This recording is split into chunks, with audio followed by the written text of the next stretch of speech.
Madame la maire, nous avons pris connaissance avec attention du modèle de CEPOM pour les associations sportives. Nous partageons avec vous la volonté de fixer des objectifs sportifs, éducatifs, de santé et d'inclusion des personnes en situation de handicap aux associations, mais nous pensons que certains champs d'action ont été oubliés. En effet, la pratique sportive n'échappe malheureusement pas aux problématiques sociales, d'égalité femmes-hommes et d'environnement. Nous aurions ainsi souhaité également y voir par exemple les objectifs suivants. Actions favorisant la mixité de genre dans les effectifs licenciés et dirigeants des associations. Actions spécifiques pour inciter les femmes à rejoindre des clubs sportifs. Mixité de genre des effectifs. Équilibre de la proportion femmes-hommes dans les licenciés, mais aussi des responsables associatifs et des arbitres. Actions de formation et de prévention sur la question des violences et du harcèlement sexuel. Actions favorisant la mixité sociale et l'accès aux clubs dans les quartiers politiques de la ville et plus généralement de publics défavorisés. Actions favorisant le respect de l'environnement dans l'organisation des déplacements et des compétitions. C'est avec ambition que nous devons fixer des objectifs à nos associations pour promouvoir un monde sportif plus ouvert et plus juste, en phase avec les valeurs du sport. Mais le travail pour la mixité et le respect de l'environnement ne peut être la seule responsabilité des clubs et la ville doit aussi agir, impulser des projets ambitieux et donner des moyens d'action. Par exemple, il est regrettable de constater que les poubelles de tri sélectif ne sont toujours pas installées dans l'ensemble des gymnases municipaux. Regrettable de constater qu'un club d'élite féminin a été abandonné par la municipalité. Je veux bien sûr parler de l'USPA Volley.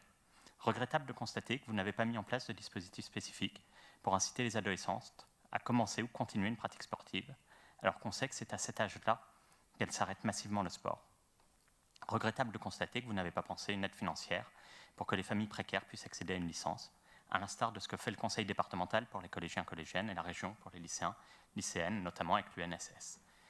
D'autant qu'en sortie de cette crise, qui touche aussi les associations sportives, une aide sera appréciée pour favoriser le retour à la pratique du plus grand nombre. La ville doit non seulement fixer des objectifs aux associations, mais doit aussi se montrer exemplaire dans son action. Merci. Merci. Monsieur Pranière et ensuite Madame Ferrand-Lefranc. Merci.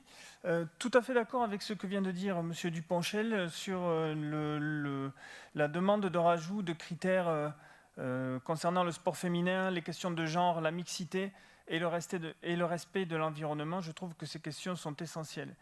Les deux autres questions que j'avais à vous poser, c'est pour quelles raisons les fédérations, ce que l'on appelle les fédérations affinitaires, c'est-à-dire UNSS, FNS, UFOLEP, FSGT, etc., sont exclues de ces contrats d'objectifs, sachant qu'elles valorisent le sport de masse et le sport inclusion. Pourquoi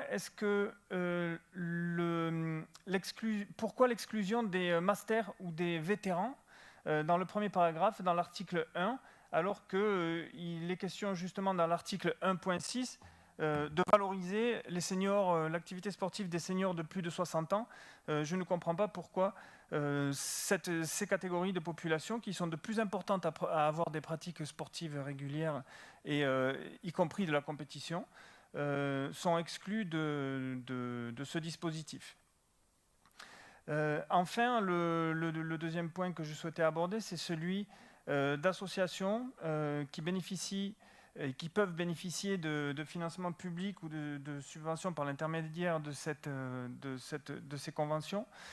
Il s'agit des associations du sport automobile et du motoclub albigeois, qui, comme vous le savez, par la délégation de services publics que nous avons signé, que vous avez signé en 2015, reversent l'intégralité de leurs recettes à la société gestionnaire du circuit automobile DS Events, et que cette société vient d'être condamnée pour atteinte à la santé publique pour dépassement des normes sonores du Code de la santé publique.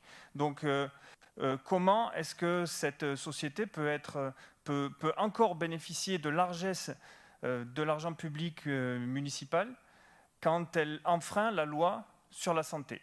Ceci n'est pas acceptable, donc je vous demanderai de bien vouloir retirer les associations Albi Sport Automobile et Motoclub Albigeois de ce dispositif, ou alors de supprimer l'article 1 de la délégation de services publics qui dit que l'intégralité des recettes de ces associations sont versées à la société DS Events.